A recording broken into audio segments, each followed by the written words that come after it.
Recovery is real. Can I hear you say it? Recovery is real. Recovery is real. Greetings, my name is Sarah Ahern. I am the founder of End the Stigma. I'm a woman in long-term dual recovery, which means for me, I'm in recovery from substance use disorder and a mental health condition for greater than 3 years. Openly declaring being in recovery in this society comes with risks and fear. Why, you say? I can answer that in one word: stigma.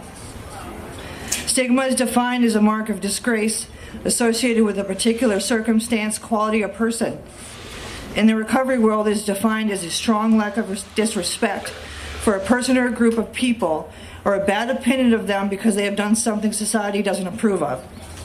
In this moment in time, during the worst drug epidemic this nation has ever seen, with a 174 beautiful life lost daily to unintentional drug overdose, including 2 of my own, this is simply unacceptable and dangerous. Recovery movement leader William White says this about the dangers of stigma. As an object of shame, stigma feeds into the forces of isolation and denial that pushes people deeper into the addictive process and farther away from a medical response to addiction and towards what might seem like an easy answer, simply punishing its symptoms. All this adds up to many people who need help are not getting it. Even though we have both the technology to treat addiction and a full range of mutual help networks to support ongoing recovery, stigma tells me I can't talk about my recovery because it makes someone else feel uncomfortable. Stigma tells me I'm not trustworthy. Stigma tells me I'm unemployable. Stigma tells me I won't make a good partner. But the biggest impact stigma has is our choice of language, or the words we choose to use. Words hurt and often do. Terms like junkie, addict, clean, crazy are often used in reference to individuals like me, and not only hurtful, but stigmatizing language is still identified as the biggest barrier for someone struggling to access the vital help they need, which can result in death. This important conversation regarding language is just not a local one, but it's a national one. And individuals in recovery, or recovery advocates, have created a movement of millions to lead and further this conversation at all levels, to inform, educate, and include everyone in the conversation. Change happens slowly, but with persistence and perseverance, we will create a new norm. In the recovery world, we use person-centered or person-first language. I am not my disease. I am a human being with substance use disorder. Using hurtful language can also negatively impact the way society perceives substance use disorder and the people impacted by it.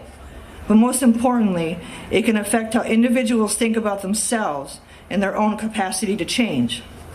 Language can promote stigma. Many of you know I'm a woman of many words, but you also know I'm a doer.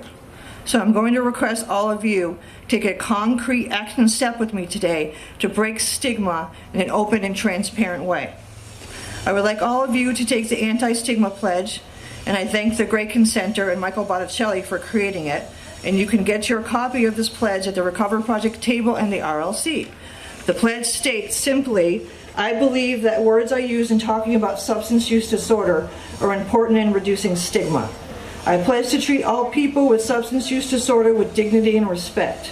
I pledge to talk about addiction as a chronic illness and not a moral failing. I pledge to be a leader in reducing stigma and promoting recovery from this disease. For those in dual recovery, please feel free to add your own stigmatizing terms to the pledge. I am further challenging those that are comfortable to take a selfie of themselves with the pledge to my End the Stigma Enough is Enough Facebook page with the hashtag 413EndTheStigma in the visitors post section, because to truly break stigma, we must do so in an open and transparent way. In my world, we believe in meeting people where they're at.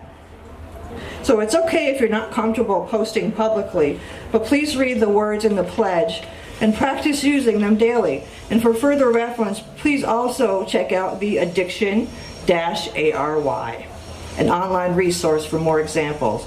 And remember, words hurt, and tried to be helpful and not hurtful with them. So you may be wondering why I've taken the risk to share so openly with you today.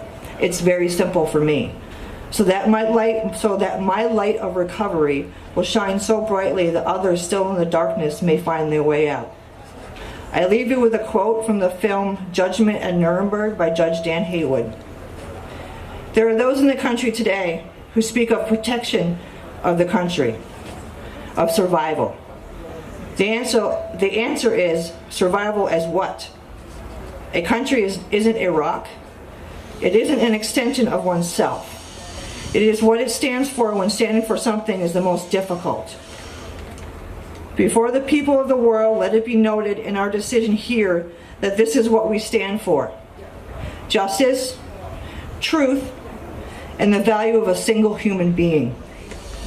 I wish to thank the organizers and my peers at the Green River House and CSO for giving me the honor of speaking today. Be kind to one another. Peace.